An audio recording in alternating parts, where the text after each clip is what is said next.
Hi guys, welcome back to my channel. If you're new here, my name is Jamaica Perry and I'm a realtor in the Central Texas area.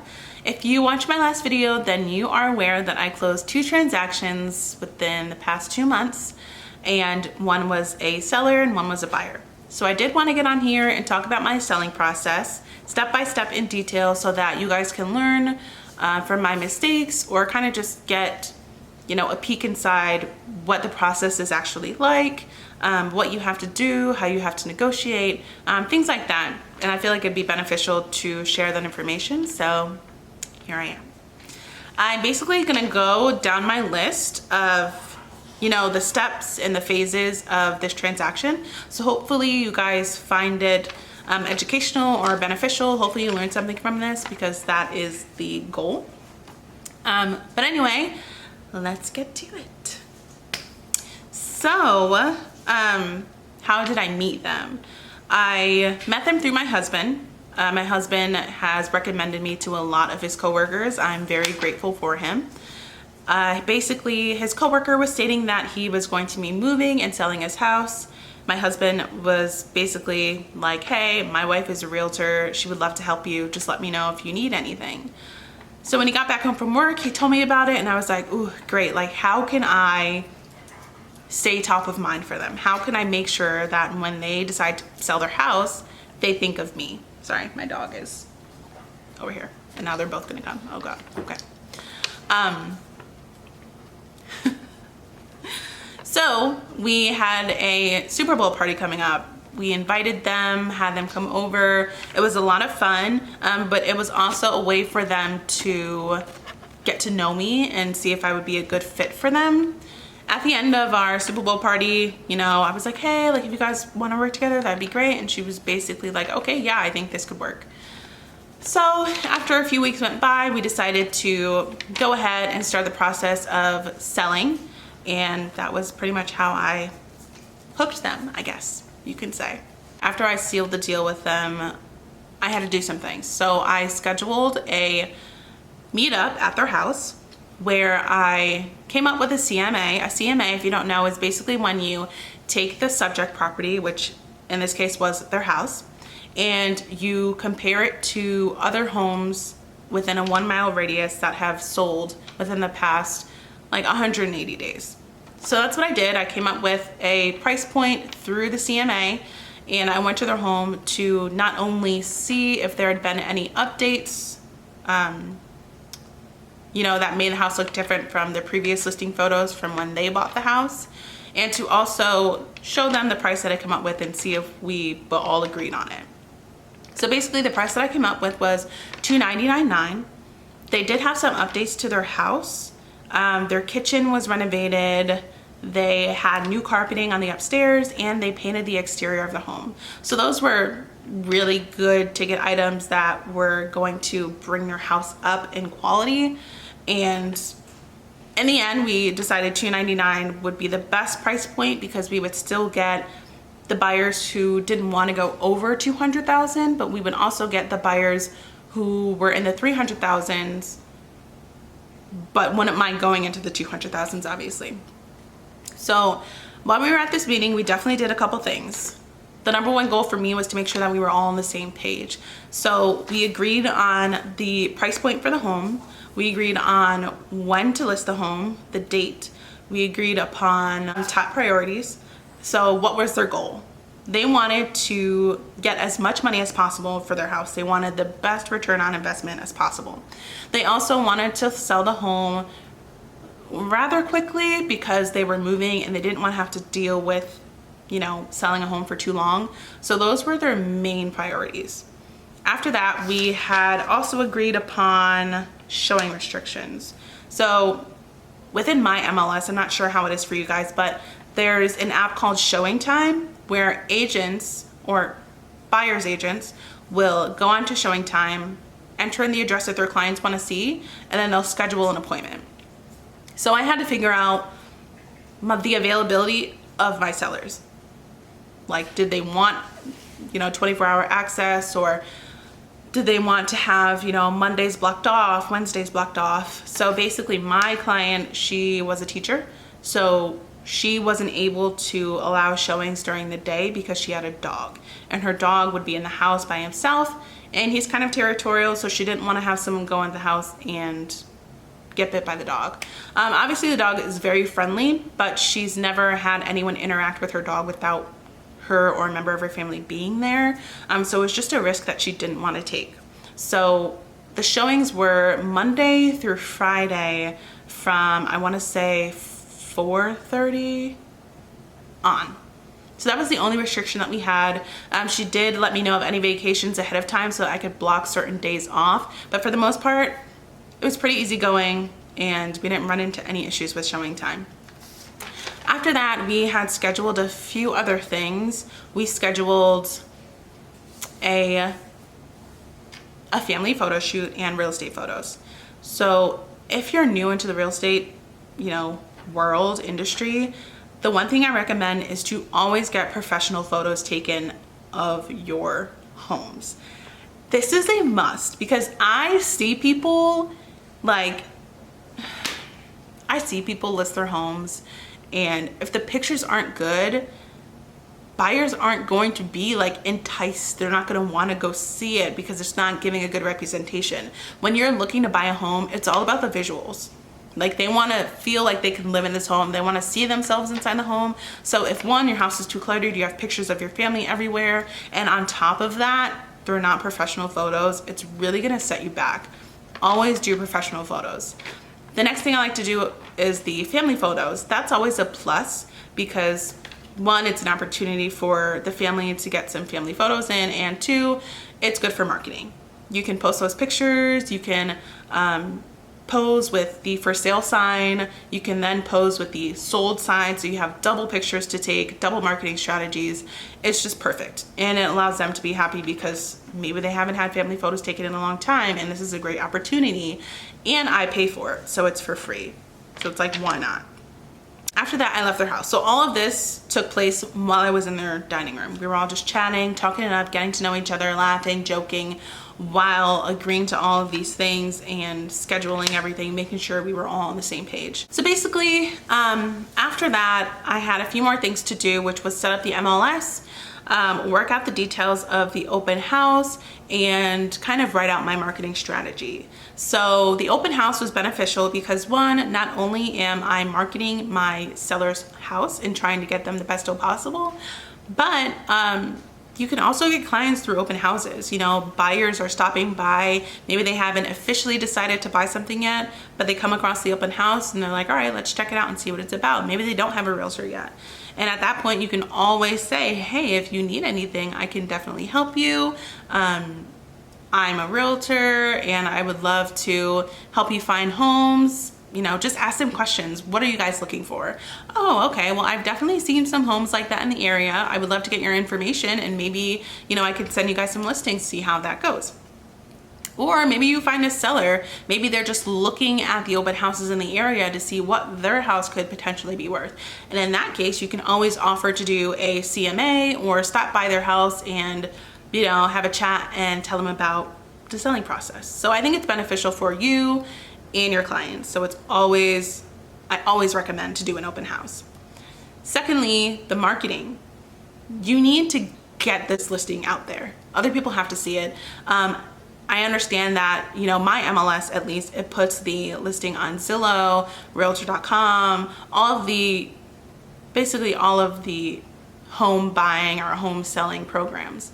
So what I did to market on my own was I kind of set up some Facebook campaigns and I marketed to certain areas. So not only did I market within the area that the house was in, I marketed to the surrounding neighborhoods. I marketed to the areas that usually move to that neighborhood, and so on and so forth. I made sure to put keywords in there, searchable words in there. And I think marketing the listing helped me out a lot because I got a lot of recognition. So I might not have helped with me selling the house, but it definitely helped get my face out there and my name out there. So people knew who I was based on all of the ads that I was running, and that made me really happy. So I definitely recommend marketing strategies They're never gonna let you down. They're always gonna help you in some way, just like doing an open house does. So after that, we basically, let's see here, just looking at my list, you know. Basically after that, on April 1st, we went live. At this point, it's kind of just like, honestly, you sit back and you wait for people to come calling you or scheduling showings. So I made sure that I always had my phone on me. I was always ready to answer and chat it up with an agent, let them know what my clients are interested in. I was always checking my text messages for showing time because they do ask for approval when it comes to setting up appointments. And I just had to be readily available. This is the one thing with real estate, is that you don't have set hours, in the sense that you can literally be working every single day, all day. I was literally on my phone all day, every day. If I even decided to maybe go out to dinner or go to lunch, I was literally on my phone the entire time. And maybe that's unhealthy, I don't know, but it worked out for me. I like feeling busy. I like feeling like I have a purpose, like there's something for me to be accomplishing. So it's helpful for me. But you can always set boundaries and not respond to texts or calls after a certain time of day, or, you know, before a certain time of the day. It's completely up to you. But the first week we had a lot of showings, and by the end of the week we had actually not the end of the week. I listed the house on Friday, and by Sunday we had 3 offers. Okay, I was really feeling myself, guys. I was so excited, you don't even know. I was panicking at first because I did the open house and we only had like 2 people show up, and I was like, I marketed this really well, like why is nobody coming? I felt like I was doing something wrong. I felt like my clients were gonna be upset, and everyone kept telling me, just relax, like the market's really good right now. You're not gonna do bad. But obviously if you're like me, you just start panicking and you want everything to go perfectly, and it wasn't going how I imagined it in my head, and that was just like really scaring me. But on Sunday, I got like 3 calls back to back while I was getting my nails done. I was literally in the salon getting my nails done, and I got all these calls at the same time. So I got an offer for $315, $310, and then $299.9 cash. So I called my sellers and I was like, you guys, you're not gonna believe this. Like, we got this offer, we got that offer, we got this, boom, boom, boom, bada bing, bada boom. You already know, I was so excited. They were excited, and I was like, okay, do you guys wanna put a deadline on this so that we can go ahead and go over all the offers and choose one? And they had said yes. So we decided, okay, we're gonna put the deadline, the deadline is gonna be Tuesday. And then we're gonna pick our offer on Wednesday and reach out to the party to let them know. And usually that's kind of standard. People do that. They kind of wait to see how many offers come in, and then they put the deadline and they pick. Or some people do highest and best. So once they get a certain amount of offers and they see the one that's the highest and the best, they'll just, you know, select the offer and shut everything down. But we decided to go with the first option. So we waited. I let all of the agents know that we were waiting until Wednesday morning, which they were perfectly okay with. However, by the time Tuesday rolled around, 2 of our deals fell through, or 2 of the offers backed out, I should say. The one offer backed out because they had found a new build in Killeen that was like way overpriced, but they wanted to go for it. And the second one was that they found a home in Harker Heights that was kind of the same price, which makes sense because Harker Heights is kind of I don't want to say a better area, but people tend to want to go to Harker Heights more than they like Copper's Cove, or more than they want to go to Copper's Cove. So in their eyes, it was a good deal, and that makes sense, you know, no judgment there. But that meant that we were left with the $299.9 cash deal. And although it's cash, it's still $299.9, and they wanted like the highest amount possible. The reason why we had listed it at $299.9 is so that we can get both markets, the $200,000 and $300,000 markets, and hopefully go over asking. But unfortunately that didn't happen. So I let my clients know. I was really sad, you guys. I was like, what did I do? Like, this doesn't make any sense. I couldn't believe it. I was like, my clients are gonna be so upset with me. Like, I don't even know. I was so afraid to call them and let them know. But they handled it really well, and they understood that it really wasn't my fault. Like, it's not my fault that they found a better house the next day. I can't really control that. So we went over the $299.9 offer, and we decided to just, you know, go through with it. Because like I said, they wanted to sell their house as fast as possible. They didn't really want to leave their home in the market for a long period of time. So I reached out to the buying agent and I let them know. We signed a contract and we went under contract.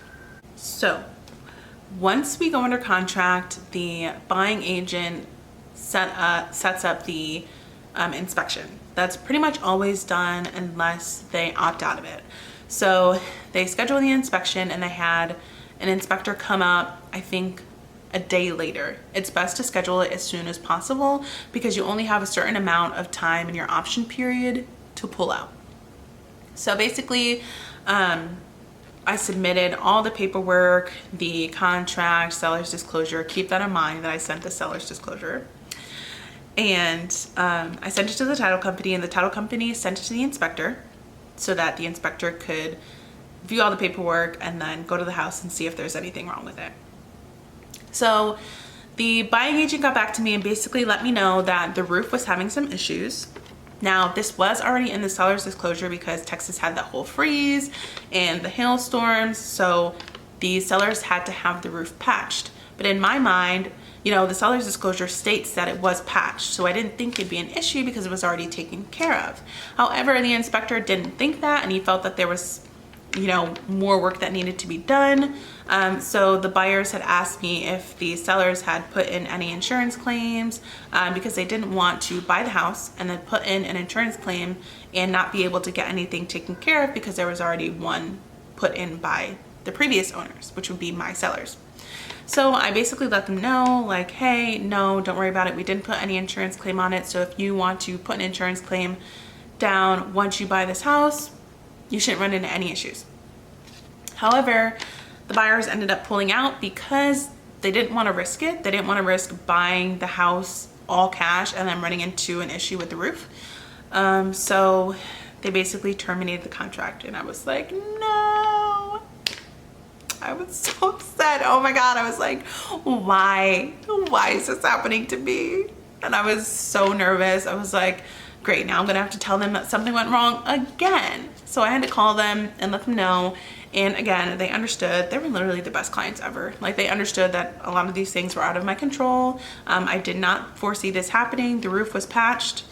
They didn't mention that there was anything else wrong with the roof, so how am I supposed to know? I only know what the sellers tell me. So basically, we started from scratch again. We opened back up showing time. I made it active again on the MLS so people could see it.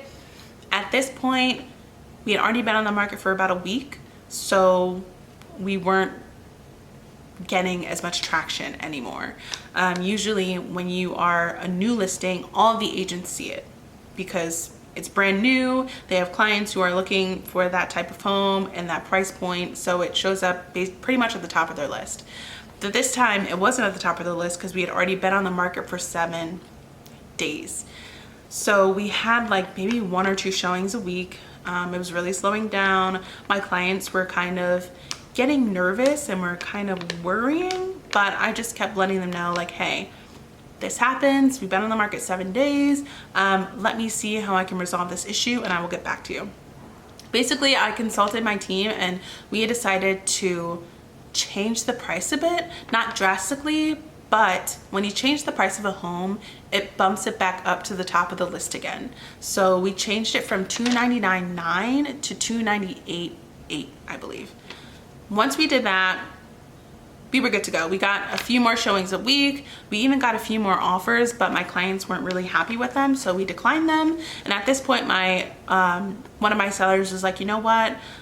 I don't mind that I'm denying these, or I don't mind that we're not getting as many offers, because at this point I'm ready to hold this house until I get the offer I want.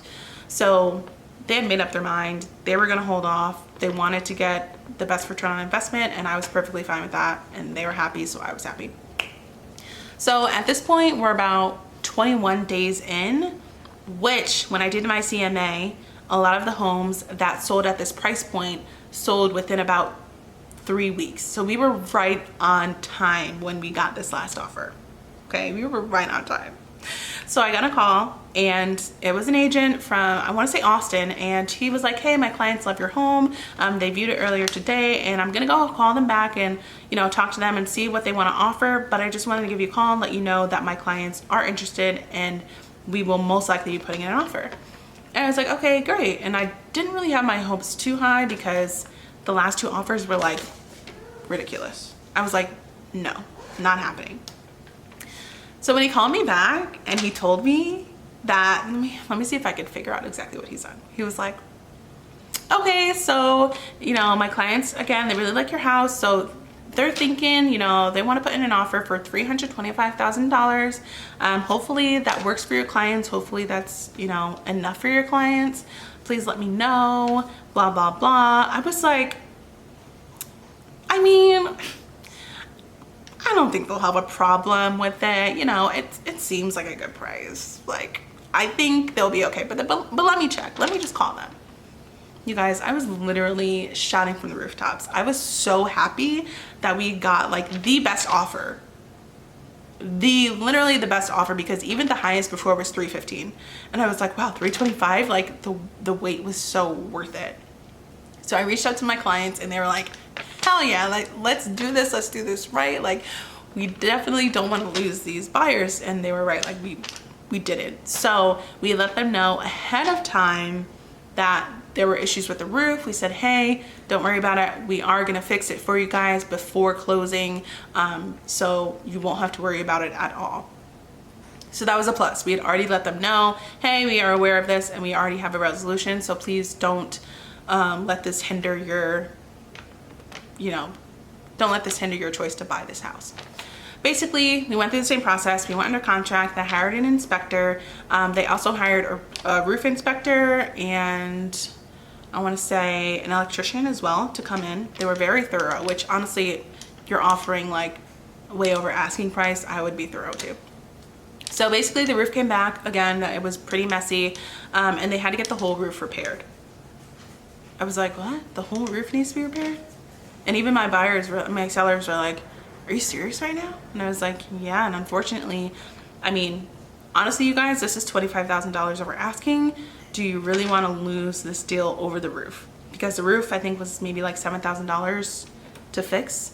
And so they were like, all right, you know what? Let's just bite the bullet and do it because this is a great offer and we're gonna make more money anyway.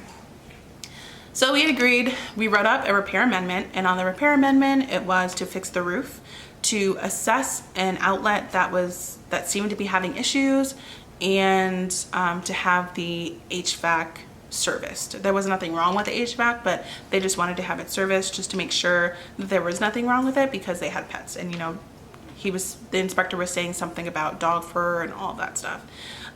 So we had all agreed to sign the repair amendment. And after that, basically we got everything started and scheduled. And while that was happening, they had scheduled an appraisal. The appraisal is like the most like stressful part because you want to make sure, especially because they had a VA loan, you want to make sure that the house appraises for exactly what you listed it as, or else you'll run into issues, which is what we did. We ran into issues. So, I mean, right now in this market, it was crazy. Like, people were not even paying attention to CMAs. Like, they just didn't care because people were paying over, which I don't believe that I did that. I think I did a really good job at doing the CMA because a lot of the homes that I had compared it to were very similar. They were built by the same company and it just made sense to me.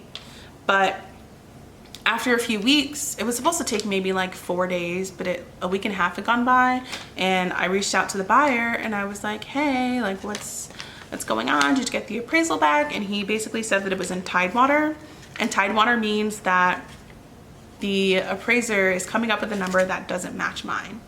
So I had to send my comps. I had to show him the homes that I had compared my my seller's home to, so that he can go over everything and reassess. So that took another like 2 weeks. It took forever for this appraiser to come back to us. It got to the point where I was like, is this agent being truthful? Like, is this really taking this long? It doesn't make sense. And my sellers were like, this is kind of getting ridiculous. What's going on?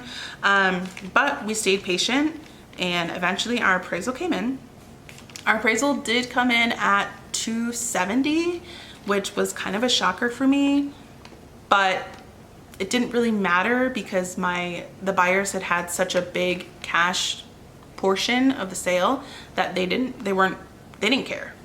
They didn't negotiate the price. They didn't try to come down on their offer, nothing. They were just like, all right, $270, like, not a big deal. Like, let's just get the ball rolling. And I was so happy that that was the case, because a lot of the times deals will fall through because clients are like, hey, you know, buyers are like, hey, we offered $325, but this house is coming in at $270 and we're not paying all of that.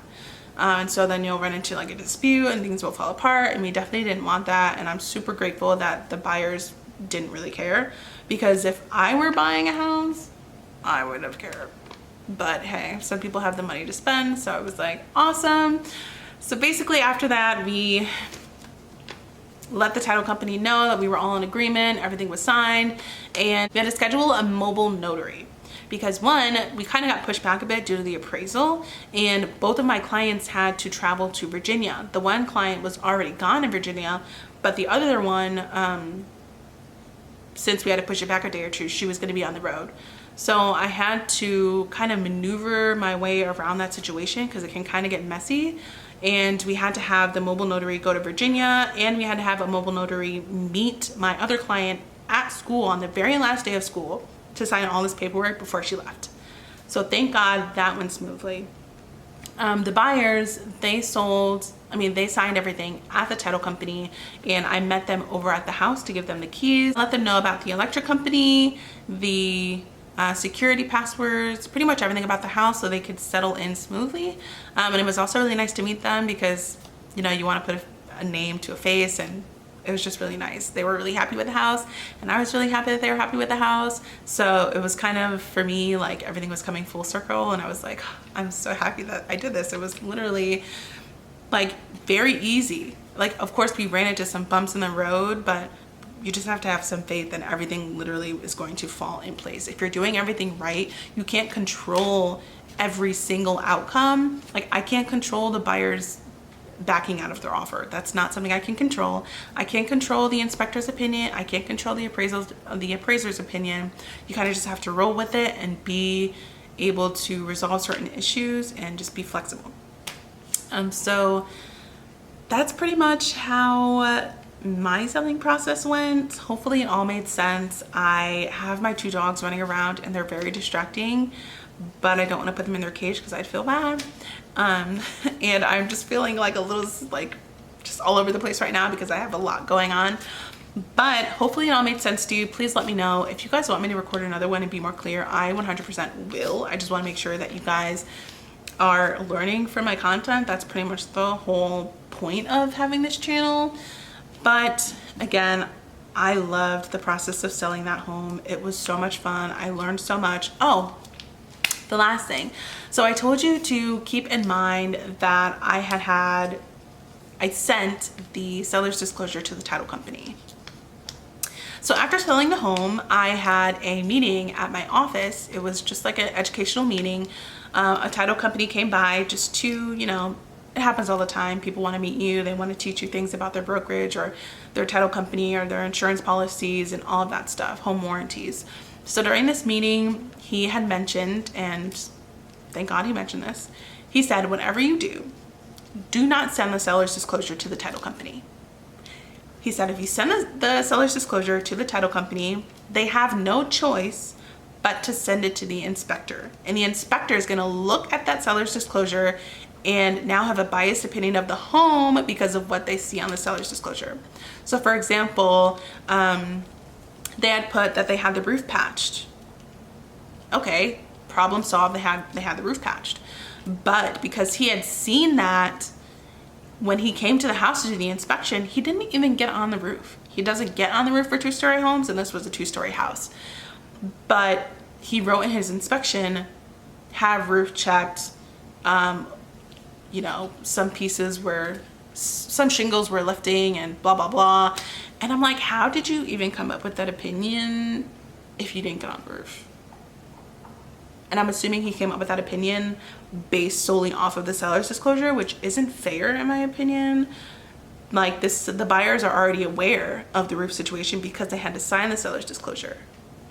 So it's not like we were trying to be sneaky or anything, but in our mind it was, hey, this has already been taken care of. But either way, we did resolve the issue, and although our $299 cash deal fell apart because of it, I guess it was meant to happen because at the end we got a $325 offer and we closed it at $325. So I'm really happy. I think that everything worked out. Please let me know if you guys want to know any more about my selling process. I do plan on posting about my buying process. It's a little, there's not as much detail to the buying process, but it would still be beneficial for you guys to know how it went. Again, these were my first transactions, so please don't judge me. I'm new to this, you're new to this, and it's gonna be, you know, a long road to getting everything perfect. But at the end of the day, I'm really happy, and thank you guys for watching my channel. I love you guys, and I hope you have a good day. I will talk to you later.